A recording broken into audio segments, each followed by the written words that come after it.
Alrighty, ladies and gentlemen, welcome into Nothing But Rants, the show where I bring you newsworthy and talking points that I'm oddly passionate about, and I pontificate upon them. How about that? I had to look that word up before the show, pontificate.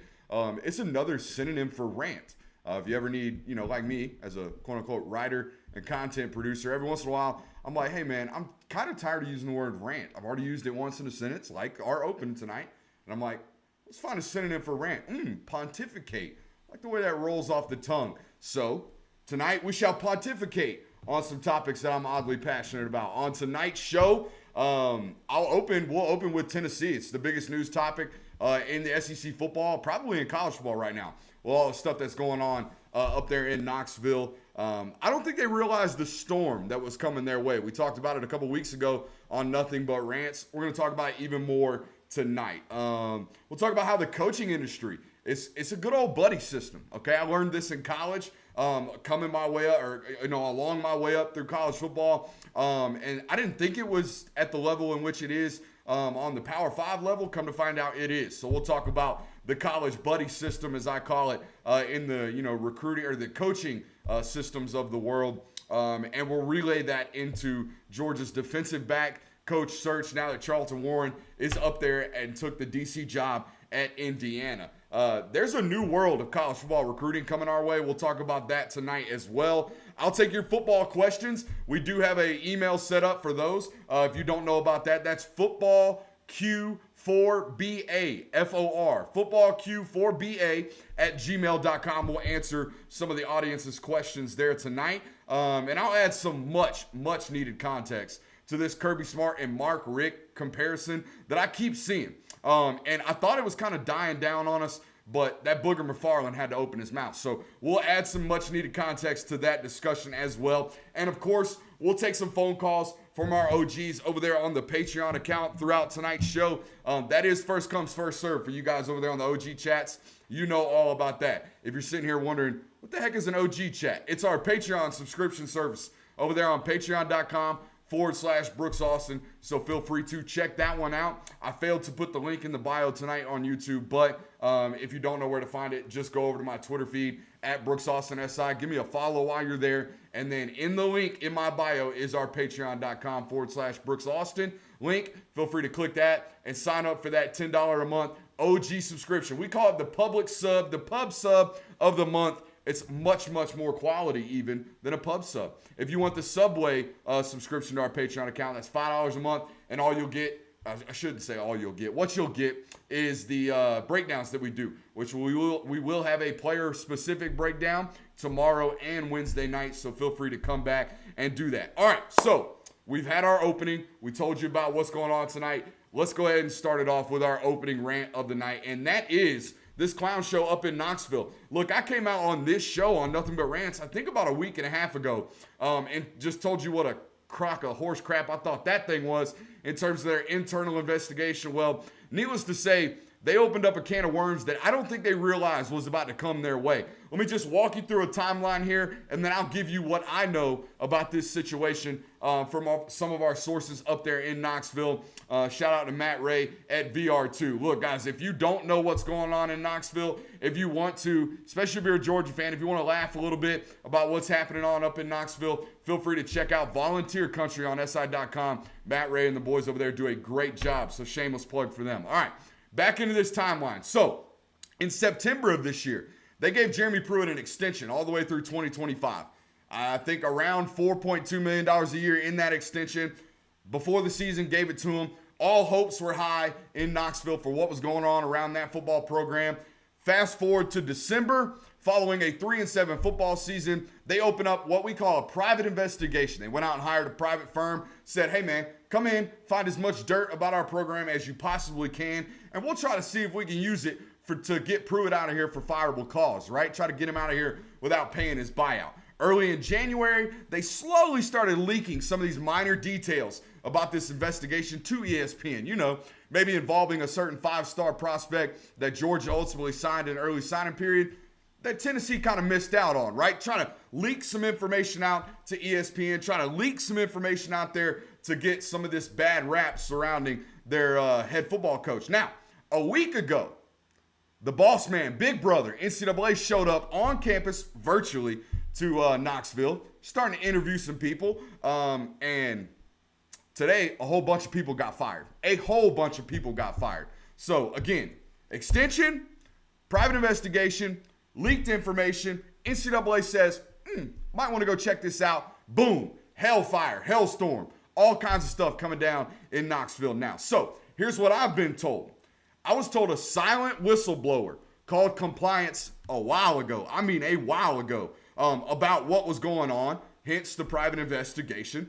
And then that compliance, again, brought in the private investigation firm, hoping that they would find reasons, again, for fireable cause to get out of that $12.8 billion buyout that they gave Jeremy Pruitt with no competition clause, no non-compete. You could be paying him $13 million to go coach defense down there at Alabama, right? Without a non-compete clause. So they had to get some type of fireable cause to get out of that major buyout. They actually started to do some digging with that private investigation firm, and they realized, oh my, this is much worse than we ever thought. We thought it was, pay for a couple meals here, maybe an illegal recruiting visit, maybe some improper communication with some prospects. This private investigation firm realized quick and early on, no, this is the Wild West that was going on up there in Knoxville. They needed to get Big Brother involved. They called the NCAA in, and boom. Now, today we sit here and coach after coach after coach has now been fired from Knoxville or from Tennessee. And I'll be honest, from what I'm hearing, most of these coaches will be very, very lucky if they walk out of Knoxville, if they walk out of their job after being fired without the NCAA giving them a show cause order. For what people who don't know what a show cause order is, it's basically the coach's version of probation, right? I've never been on probation, but I know that, if you're on probation, you can't really leave the city or change your address without the, consent or approval of your probation officer. That's exactly what show cause order is. You, after leaving that program, after being fired from that program with a show cause order, you cannot be hired by another program without the NCAA giving approval for it. Your probation officer saying, yeah, sure, you can move out of conference or you can move out of state. That's fine. Or, the SEC, if you want to move from SEC school to SEC school, the SEC has to approve it as well. So it's a double kind of probation period for these coaches. Now, they can get hired, but it's basically a don't touch this guy kind of probation sentence. It's the same thing Dan Mullen got hit with. If Dan Mullen got fired from or left Florida for some other job in college football, the NCAA would have to approve his new job, and you'd have to walk in there with your show cause order and say, this is the violations that I broke, this is why I've been in trouble, this is why you probably shouldn't hire me, right? One coach in particular up there at Tennessee will probably be lucky if he doesn't leave with a 5-year show cause order. 5 years, half a decade. Not going to name any names, but you can probably figure it out yourself. He was a tight ends coach. They moved him over to linebackers coach, and now he's out of there. So that's what's going on up in Tennessee, and this is the way I would surmise it, right? If we're going to summarize the whole entire thing, here's what I would tell you. If you're an SEC booster, or if you're an SEC administrator, or if you're an athletic director anywhere that's in charge of just about anything, here's the way I'll surmise it to you. Don't invite the cops up into the trap house. Okay? If you're doing something illegal, if you're doing something you're not supposed to be doing, don't call the feds and say, hey, come check us out. Because they're probably going to dig up some stuff that you don't like. You follow me? That's my kind of whole thing around here. Tennessee thought, we got a minor complaint. Our compliance department got a silent whistleblower. We might use this as an opportunity to go get Jeremy Pruitt out of here because we gave him a buyout clause that we don't really want to pay. And he's 3-7, and we're trying to get rid of him for fireable cause. So we'll get this private investigation firm to come in here and check him out. Hopefully they'll find some dirty stuff that we can kind of leak out sparingly. And hopefully, just hopefully, we don't find anything bad enough to have to call the NCAA. Don't just call the feds.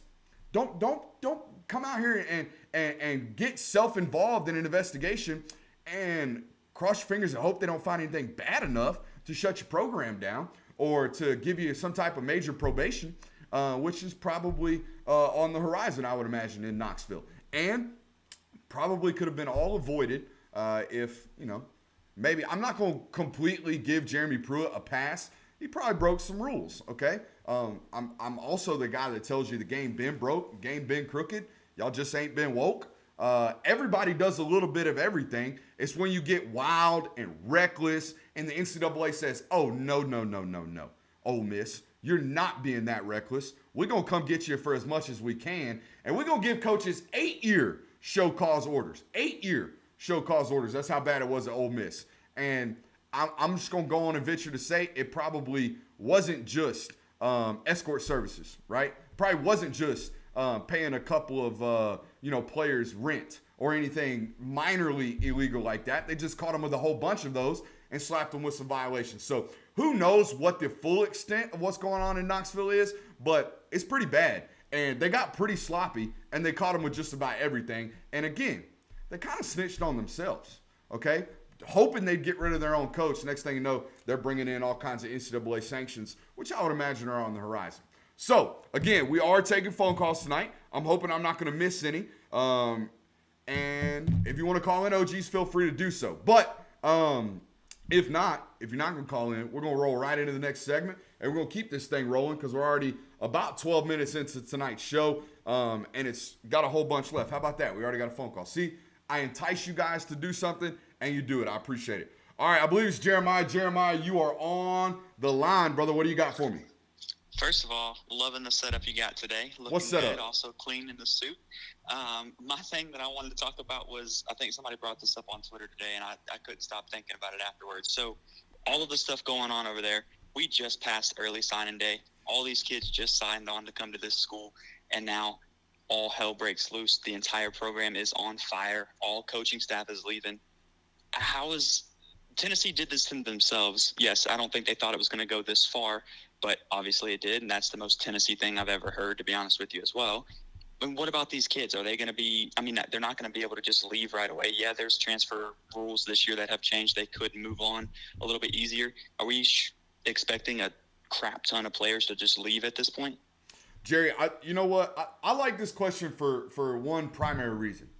Jeremiah's first thought when all these coaches got fired was, oh, man, I feel bad for the coaches. Nah, it was – that 2021 class, those 18 or how many early signees they had in their early national signing window, those guys are the ones that got screwed out of this deal. And he's 100% right. And it's so easy to go to Twitter and make the easy take, which is the NCAA needs to figure out something to do about this. Well, the real answer is they have. They've enacted the one-time transfer rule. You can go wherever you want. And I'm here to tell you now, because of COVID, they're going to let you go wherever they want or wherever you want anyways. They're going to let you transfer. The NCAA is going to give you immediate eligibility no matter what. The next question is whether or not the SEC or whether or not you transferred in conference, whether or not those guys are going to give you immediate eligibility. That's the ultimate question. But I love that the first thought was, what about the players? And the honest answer is a lot of those kids that haven't signed already, they've kind of backed off of their, commitment. Some of these guys have already decommitted already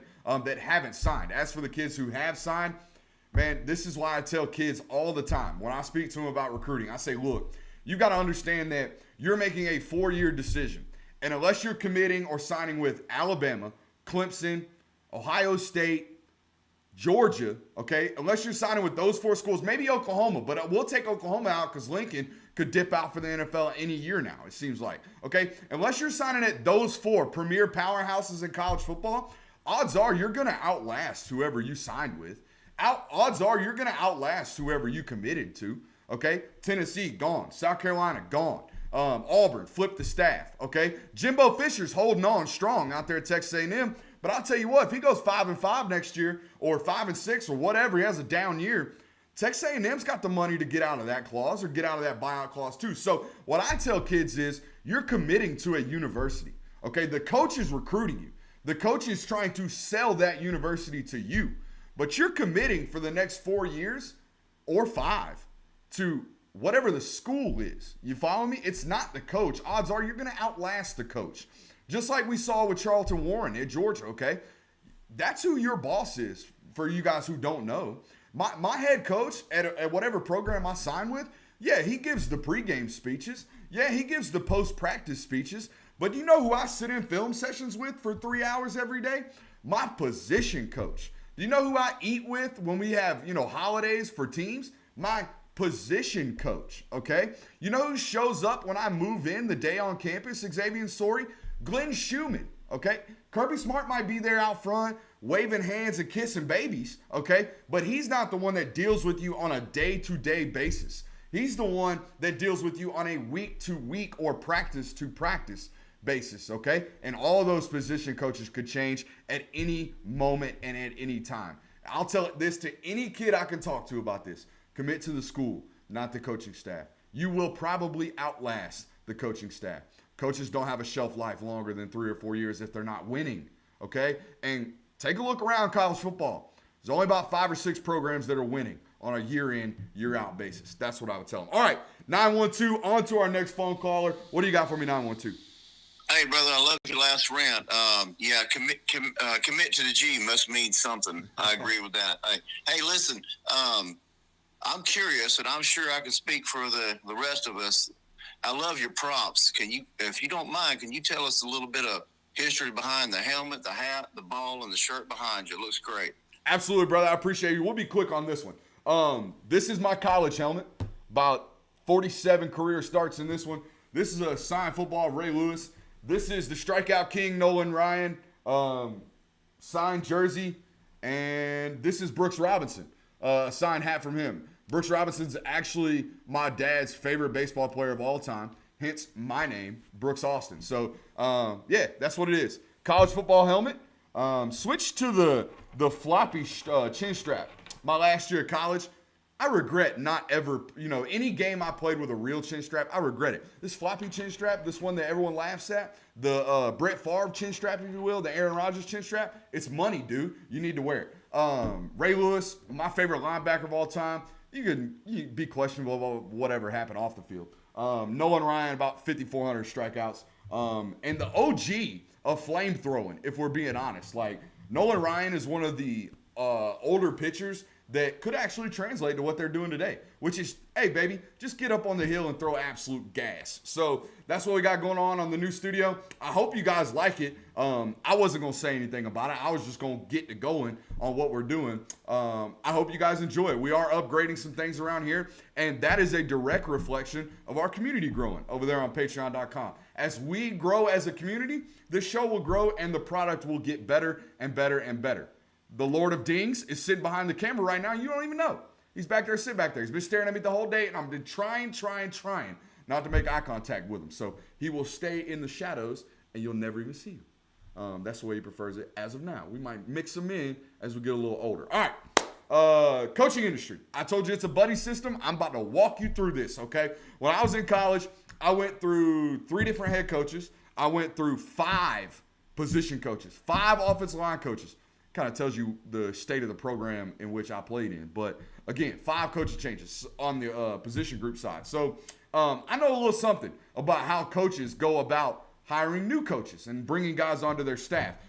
It is a buddy system, and I'll explain it to you right now. That Tennessee staff that just got a flamethrower taken to it, okay? 11 coaches on that staff had some type of background with Jeremy Pruitt. 7 of them came from Bama, and about 3 or 4 of them came from Florida State. The 1 year he spent down there as a DC, and as soon as he got a head coach's job, he brought all of his buddies. So here's how this works. I go find a guy that I've either worked with in past that I like, or I hire a guy that I'm best friends with, known him my whole life, or if I don't go the buddy system route, I go hire someone. If I'm an offensive coordinator, for example, or my history is as an offensive coordinator, I go hire the defensive coordinator that gave me the biggest fits, right? That's kind of how coaching systems go. Take Sark over there at Texas, for example. He's pulling every single coach he possibly can off that Bama staff. Even guys he brought to Bama with him. When he left Atlanta as the offensive coordinator and went to Bama as an analyst, he took Kyle Flood with him. Kyle Flood was an offensive line assistant in Atlanta. When Sark left as the OC, he took Kyle Flood with him, said, come to Bama, we'll figure it out down there, and now he's following them to Texas. That's how these things work. Buddy, buddy, buddy. Take Texas A&M, for example. James Coley. James Coley's been working with Jimbo for the last decade and a half, okay? If you go all the way back to that LSU staff that Jimbo Fisher was a part of back in the early 2000s, mid-2000s, his wide receiver and offensive line coach, that he currently has at A&M were on that staff too. Okay, so it's history of guys that I know, and it ain't just college. It ain't just a buddy system in college. Take Brian Flores in Miami, for example. DC was from, his defensive coordinator was from New England. His tight ends coach was from New England, okay? Take the Seahawks, for example. Pete Carroll, passing game coordinator, played for him at USC. His defensive coordinator coached with him at USC. Nate Carroll, if the name sounds familiar, it's his son. Wide receivers coach, okay? His quarterback coach, Austin Davis, played for him in Seattle. So it's a bunch of who played for me that I liked. Can I get my son an opportunity on the coaching staff? What buddies of mine need coaching jobs? What buddies of mine can I steal off of other coaching staffs? All that kind of stuff. How about Georgia? The whole reason we're talking about it tonight is because there is a defensive backs coaching job available. Let me tell you what Kirby's history of hiring practices are. Glenn Schumann, GA, grad assistant at Bama with him, okay? Dan Lanning, grad assistant at Alabama with him before taking a DC job at Memphis. Now back on Georgia staff. Dan O'Brien was who's the defensive analyst on Georgia staff now. You guessed it, GA at Bama during Kirby's time. Todd Hartley, crossover. Todd Hartley, he's from Miami, right, Brooks? Wrong. He is from Miami, but in 2005, he had a brief crossover with Kirby Smart on that Georgia staff in 2005. That's why he got dragged up with James Coley when James Coley came from Miami to be the OC at Georgia. He brought his buddy with him who Kirby signed off on because Kirby had worked with him back in 2005. Okay, so what does all that mean? What does all that mean? Well, it tells you a little bit about how Kirby goes about hiring his new vacancies, right? Just had a vacancy open up with Charlton Warren taking the DC job up in Indiana. So how do we go about guessing who he's going to sign or who he's going to bring on to fill the role? Well, first things first, check the history of Oakland applicants and where they might have crossed over with Kirby Smart. That's why the name Doug Belk keeps coming up. All right, he's the assistant defensive coordinator at Houston. He had a stint as a grad assistant. That's where he got his start as an actual college coach at a high level. Grad assistant under Kirby Smart at Alabama, one of the last couple of years during Kirby Smart's tenure at Alabama. So they're comfortable. They know each other. They're buddies. Kirby likes them a lot. Sources tell me he likes them a lot. Like, would sign off on him if he wants them. The only problem there is I think Doug Belk is going to ultimately bid Texas and Georgia into a bidding war. Texas wants him as a DB's coach. Georgia wants him as a DB's coach. Guess who ain't keeping him? Houston ain't keeping him. Guess why? Because the wallets and the checks are a lot fatter at Texas and at Georgia than they are at Houston, right? Okay, so that's why that name keeps coming up. Secondly, if we can't get somebody that we've worked in the past to come work with us, if Doug Belk maybe takes the job at Texas or whatever, they can't get him to come to Georgia. Well, the next thing is, you look in-house. Can we promote anyone from an internal position and give him maybe a promotion? That's why I keep bringing up the name Nick Williams. And what people want to keep telling me is, well, Brooks, Nick Williams has been working with the outside linebackers, Brooks. Nick Williams has been working with the defensive line, Brooks. What's he know about defensive backs? Well, for starters, he played the damn position in college, so he knows a little bit something about it. Secondly, he recruits the position exceptionally well, okay? And he's one of the top recruiters, period. They throw him on the big fish every single year. He goes and tries to reel it in. The hardest fish, okay? The biggest fight to reel that fish in. They put Nick on, okay? So that's a little bit something about it. And let me throw you this. Have you ever checked Kirby Smart's Wikipedia page? I did today, doing some extensive research for that coaching segment, or this coaching segment that we're in right now, which some of my Discord guys helped me out on. Have you ever checked the wiki of Kirby Smart?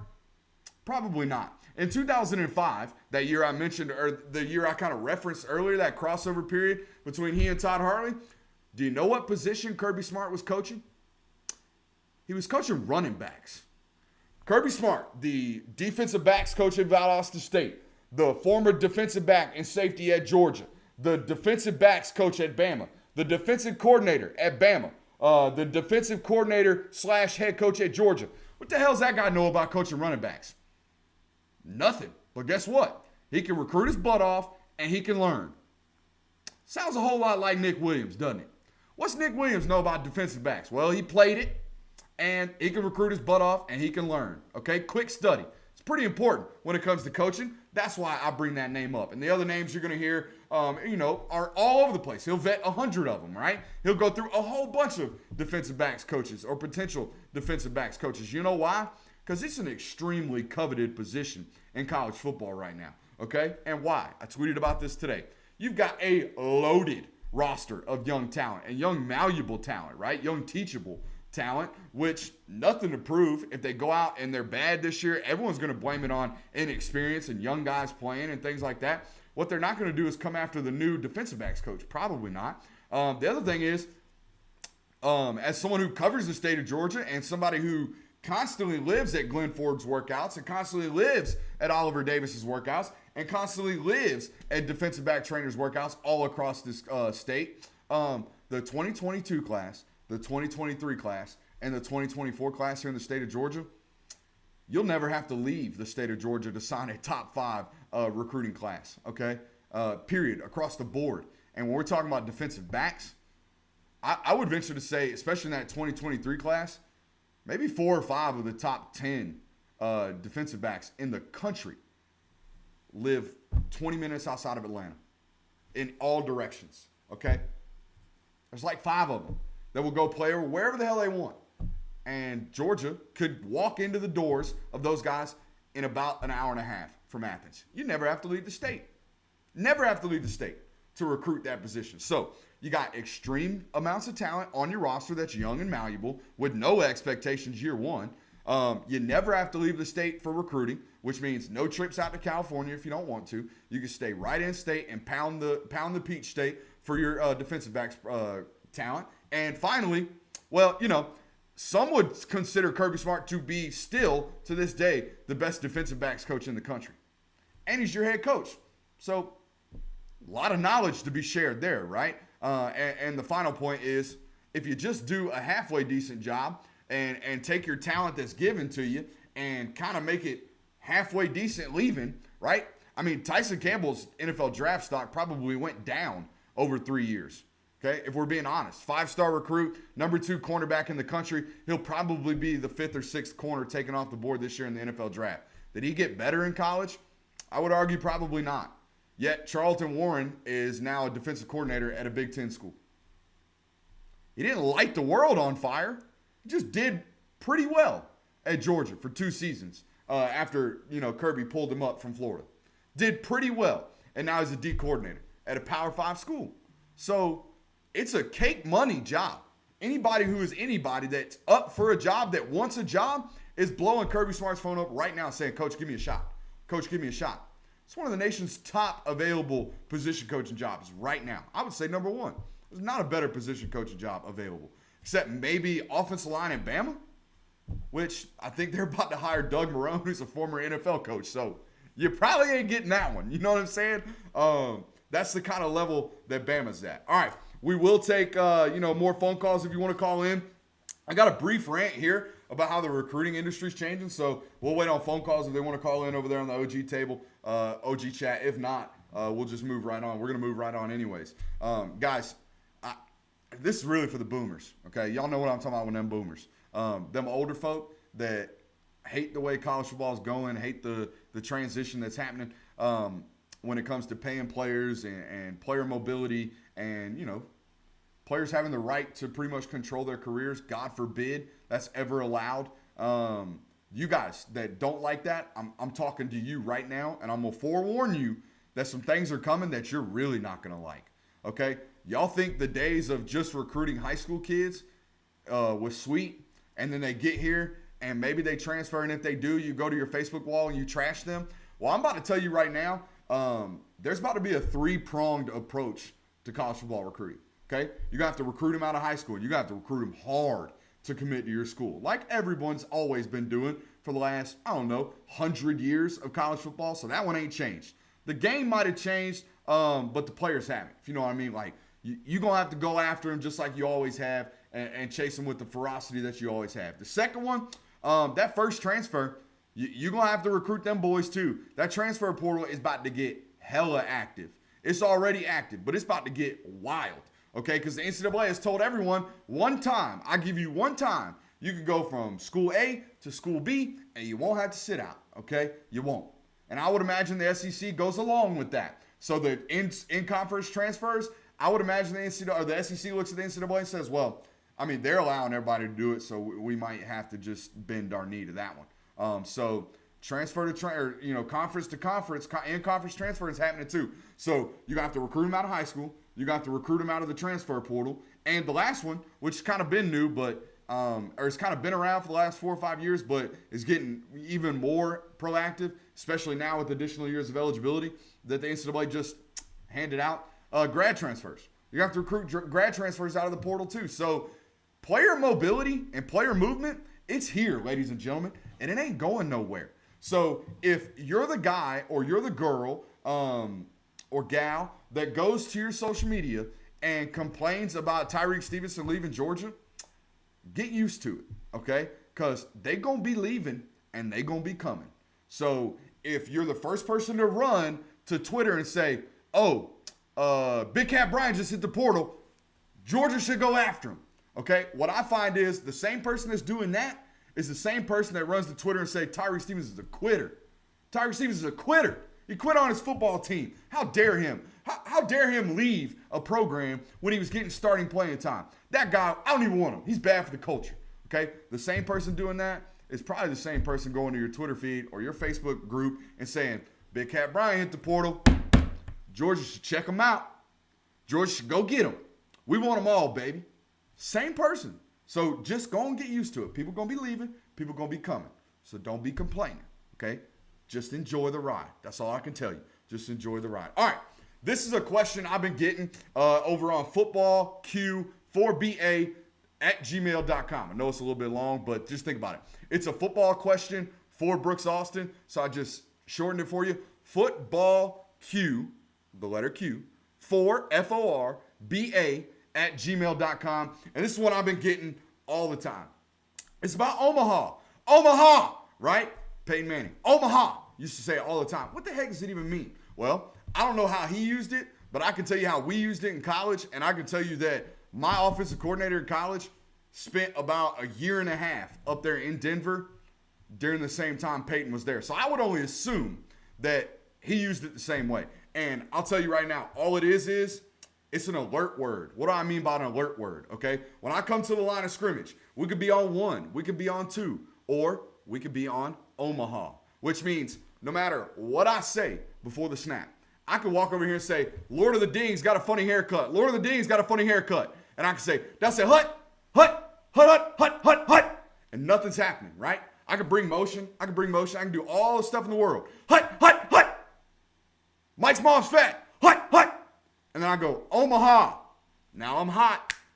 Now I'm hot. Whatever I say after Omaha is actually meaningful words, okay? Omaha. That's a hut.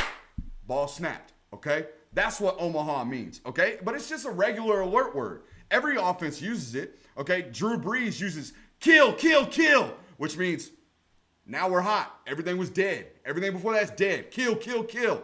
And then he makes his actual call. Blue 98, that's it, hut. And then they run from there, right?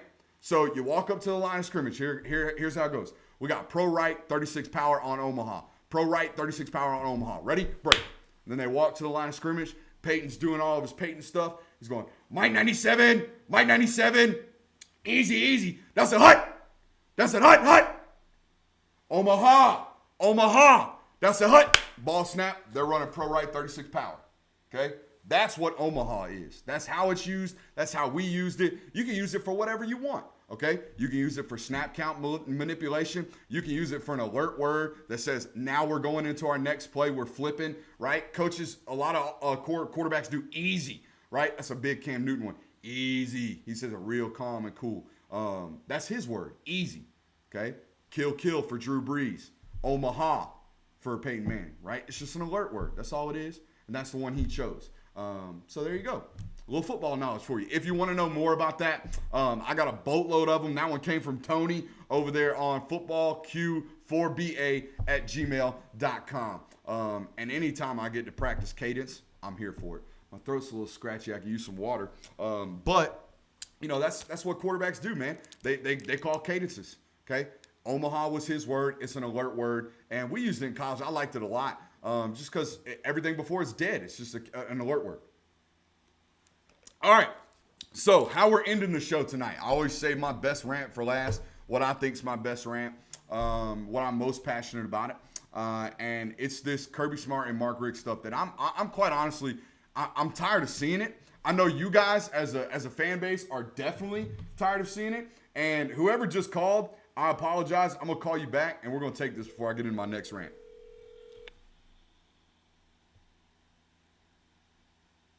It'd be real awkward if you don't answer the phone. I don't know who it was. Could be a she.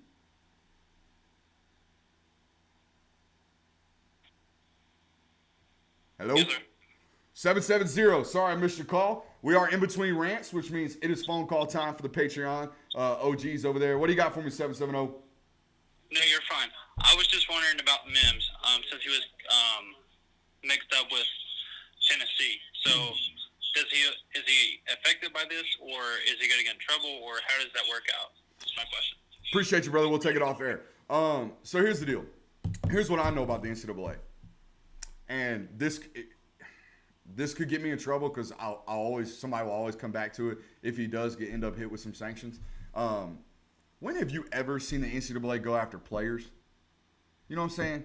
When have you, especially a freshman in college, when have you ever seen the NCAA come in and say, 1 year suspension, you can't play?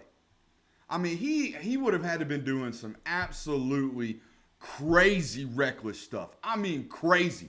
I mean, outside the norm of even some of the stuff that I've heard of, okay? I'm talking like shut the program down bad if he was out here doing some stuff like that, which odds are he wasn't doing because Tennessee probably would have landed him. You follow me? Like, if he was out here doing some absolutely crazy stuff that made the NCAA come after the kid, which, again, precedent says they rarely ever do. They're never running kids down for what they did or what they're accused of. So he would have to have been doing some absolute reckless stuff. Other than that, nothing will ever come of it, I would imagine. Nothing would ever come of it. And if it does, again, that just tells you how absolutely wild and reckless something would have had to have happened for the NCAA to even care. The NCAA is not out here to handcuff and suspend kids. That's not what they're here for. They're here to make money off of the backs of kids. But, I mean, that's kind of hustling backwards, right? If I'm out here taking the money that the kids make me, I probably don't need to be out here suspending the kids to keep them from making me that money. See what I'm saying? They don't hustle backwards. They just hustle. That's all they're there for. They're there to take that money that them kids make them for free. They're here to allow that free labor to work. They ain't out here to suspend the free labor from going out there and working for free. That don't make no sense. So I wouldn't imagine, again, unless it was some absolutely reckless stuff, which I don't believe happened. I believe what in reality happened was, again, it goes back to that initial rant. What did we talk about? Tennessee was out here leaking the minor stuff, right? Out here just, we might have accidentally paid for a meal or two. They wasn't out here leaking the major stuff, the stuff that the NCAA's actually digging deep on them. Wasn't out here giving that to Mark Schlabach at ESPN for him to write no article. No, it's not what sources were giving Schlabach. Sources were giving Schlabach stuff on Eric Gray or whoever it was, the running back, and Amarius Mims. Ironic? I think not, okay? So it's probably something minor, I would imagine. And again, they're not out here trying to suspend kids. They're out here going after the programs themselves, the ADs, the head coaches, the assistant staffers, right? That inside linebackers coach that was a former tight ends coach that's finna get slapped with a 5-year show cause. That's who they're going after. Okay, they're going after the guys that are breaking the rules, not the kids that are having the rules broken for them. Does that make some sense? All right, let's get into this Smart and Richt comparison because, again, I'm tired of seeing it. I get it. It looks cool on TV. You put the graphics up next to each other and give, 52 and 14 for both of them, 53 and 14 for one of them, top 25 finishes, bowl game appearances, all that stuff. That's strictly data, which, if you guys know, I'm the film guy, which, what is film? Film is additional context to the data that is provided by the box score. Okay, so the film guy likes a little bit of context. And every time I hear this or see this Mark Richt, Kirby Smart comparison, I know that the Joker, or in this case, the booger that is doing the comparisons ain't giving no context to the comparison. And the film guy is here to add some context to that comparison. So here we go. In 2001, right, his first year, Mark Richt's first year as a head coach, I'm going to go from 2001 to 2015 and read off the national title contenders, or excuse me, the national title winners. And let me see if you pick up on the same trend that I picked up on, all right? 2001, Miami, Ohio State, USC twice, okay? So now we're up to 2004. 2005, Texas, okay? And then in 2006, something happens right here, okay? Something really, really happens. Something big that happens right here. In 2006, check this one out. Florida, LSU, Florida, Bama, Auburn, Bama. Florida State mixed one in there. Ohio State mixed one in there in 2014. And 15, Bama wins again. Mark Richt's fired. In comes Kirby Smart in 16. Okay? Why did I read all that off to you? Okay? What I'm here to tell you is, starting in 2006, okay, from 2006 on to 2015, when Mark Richt was let go, the SEC won 8 of 10 titles. All but 2. 8 of 10 from 2006 to 2015. Starting in 2006, when the SEC began its reign on college football. Check this one out. In 2006, Mark Richt went 9-4 while Florida was winning the Natty. In 2007, Mark Richt went 11-2. Reasonable football season. The next year, 10-3. And then the next 2 years, while the SEC was running roughshod on college football, Mark Richt had the audacity to go 8-5 at Georgia, and then the next year had the audacity to go 6-7 at Georgia. Okay? As the conference got progressively great, he became consistently average at Georgia. Conference going up, Mark Richt settling around average. Okay? Prior to 2001, check this one out. Prior to 2001, all those championships I read off to you, the SEC won 4 of the previous 20 national titles. 4, okay? Since 2006, they won 11 of 14. 11 of 14. Context matters in this conversation. Kirby Smart took his first head coaching job and walked into an absolutely loaded SEC, okay? Particularly Bama. Bama's won a lot. You guys know that. They just won another one, okay? And it's quite literally the only hurdle Kirby Smart hasn't gotten over, okay? Yeah, there's the occasional loss to South Carolina. There's the occasional didn't show up loss to LSU in 2018. There's the occasional didn't show up, got our brakes beat off of us in Jordan-Hare Stadium in 2017 against Auburn. But other than that, the dude's been dominating the SEC East. Quite literally dominating the SEC East, okay? So, simply put, Mark Richt walked into a below-average SEC team, or SEC conference, when he took the job. Progressively won, did some good things his first 5 years. Then in 2006, when it got real in the SEC, the conference started dominating the national landscape, he fell off drastically. Drastically. The difference is, Smart walked into an absolutely loaded conference that was dominating the national scene and started dominating the SEC East from day one. Context is very important in these conversations. When we're talking about head coaches, don't just give me the box score. Don't just give me 52-14. Don't do it. Give me context. Give me context of the first 5 years. The SEC wasn't quite a dumpster fire, but the SEC wasn't what it is now. The SEC started becoming what it is now, and guess what? Georgia was nowhere to be found. Nowhere to be found. Florida was dominating the SEC East. Okay? Kirby Smart shows up, and guess what happens? Georgia's back in the national conversation every single year, when the national conversation has been dominated by 1 or 2 teams over the last 10 years. It's not even close, guys. It's not even close, in my opinion. Everybody's got this, revisionist history about Mark Richt. The fact of the matter is, the SEC was walking away from Mark Richt at Georgia. He walking away from Kirby Smart. Kirby Smart right there in the thick of things every single year. What more do you want to? What more do you want to ask of him? Okay, y'all weren't out here asking Mark Richt to be in a national title conversation every single year, because he wasn't. He wasn't. When the SEC was running roughshod on college football, Mark Richt's butt was going 6-7 at Georgia. It ain't even close. It ain't even close. We'll take our last phone call, probably our last phone call for the night. 770, what do you got for me? You know who it is, buddy. You know who it is. Is this SSL? Yep. You about the only one confident to call up on my show and just think I'm going to recognize you off your voice, so it had to be you. What's up, Andrew? My goodness. You know, if my rant last week on this program wasn't going to be, you know, the utmost top peak SSL rant you're going to get, this is. Uh-oh. This is, because I am sick. Ooh. I am sick of this.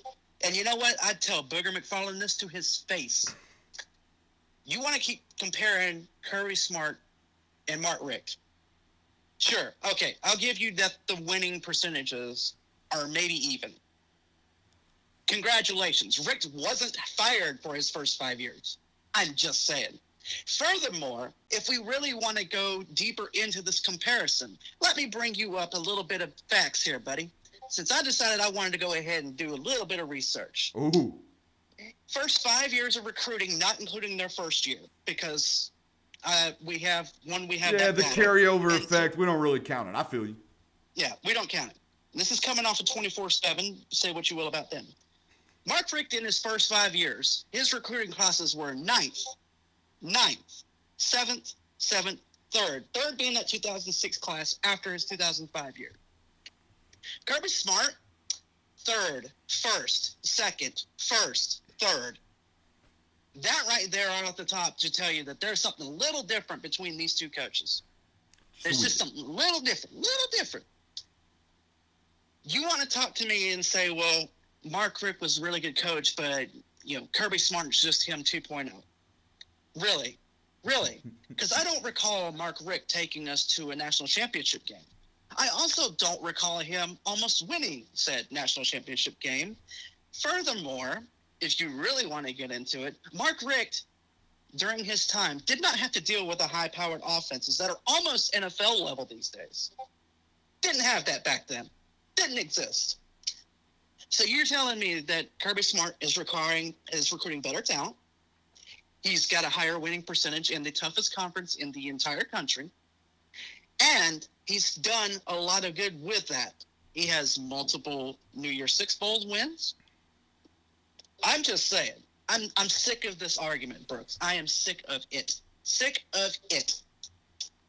I love it, And that's Andrew. all I- I absolutely love it. I'll answer you. There's not even a question. He just called me with some ranting. And what I love most about what Andrew just did, he added further context to the conversation. That's important. But if you listen real closely in the background of Andrew's phone call, you can hear this boop, boop, boop, like notification every once in a while going off. And if you're a part of the Discord channel, you know exactly what's happening. That's the Discord channel talking while he's on the phone, and I guarantee you they're absolutely hyping him up the entire time. Just sending in messages, just like golf claps for Andrew, like we always do. SSL never seeming to fail to call into a nothing but rant show and bringing some rants. I always appreciate that, man. That's what I love most, again, about our Patreon community over there on patreon.com/Brooks Austin. First of all, it's what makes all this happen.